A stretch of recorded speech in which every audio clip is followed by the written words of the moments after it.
Hello mga langga, kumusta po ang lahat? And this is Angelico yan. And for today's video, mag-travel tayo from Catbalogan to Cebu City. I'm so happy mga palangga kasi hindi na tayo mag-travel to Ormoc kasi dito sa Catbalogan may sikat na o diba?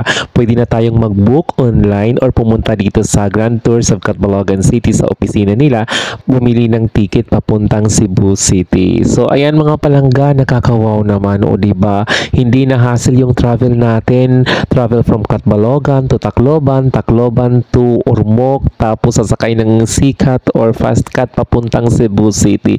Dito may may diretsong biyahe na ng Sikat from Catbalogan, pero dadaan muna ito sa Naval kasi may mga pasaheros din na sakay going to Naval Biliran. Every Tuesday, Thursday, and Saturday po yung biyahe nila dito from Catbalogan going to Cebu City. Pwede kayong pumunta sa kanilang opisina sa Grand Tours of Catbalogan City or pwede kayong mag-book online. Ilalagay ko na lang yung link sa comment section.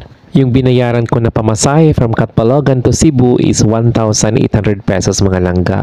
And napawaw naman talaga ako pagdating ko sa loob ng Sikat. Ang ganda ng kanilang upuan para akong nanonood lang ng sine. Tapos may malaking TV sa harap at napakalinis ng kanilang sasakyan.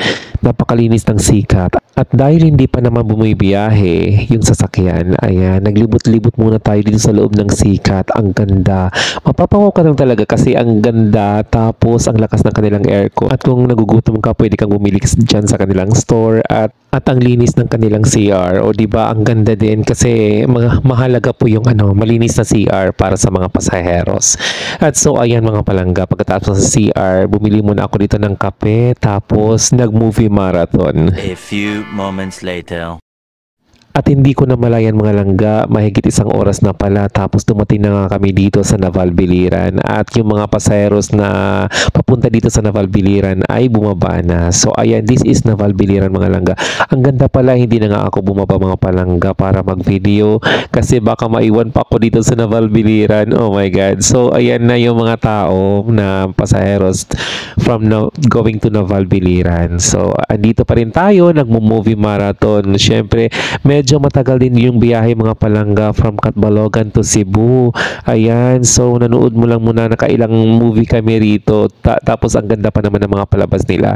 So mga ilang oras din, after 6 hours mga palangga, dumating na nga tayo dito sa Port of Cebu.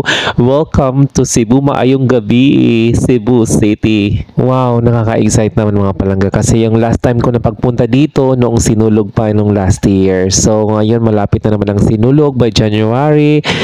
Marisionally what it's Cebu City. So ayan mga palangga, pagdating ko nga dito sa Port of Cebu, nagbook na nga ako ng taxi papunta sa hotel. So ayan, papunta na tayo sa hotel. Gabi na, alas 8 na po ng gabi, past 8 na po. So ayan, maraming salamat po sa panonood ng aking vlog. At kung mag-travel kayo dito sa Cebu, mas madali na lang po kasi may sikat na dyan sa Catbalogan City. Thank you so much. Good night.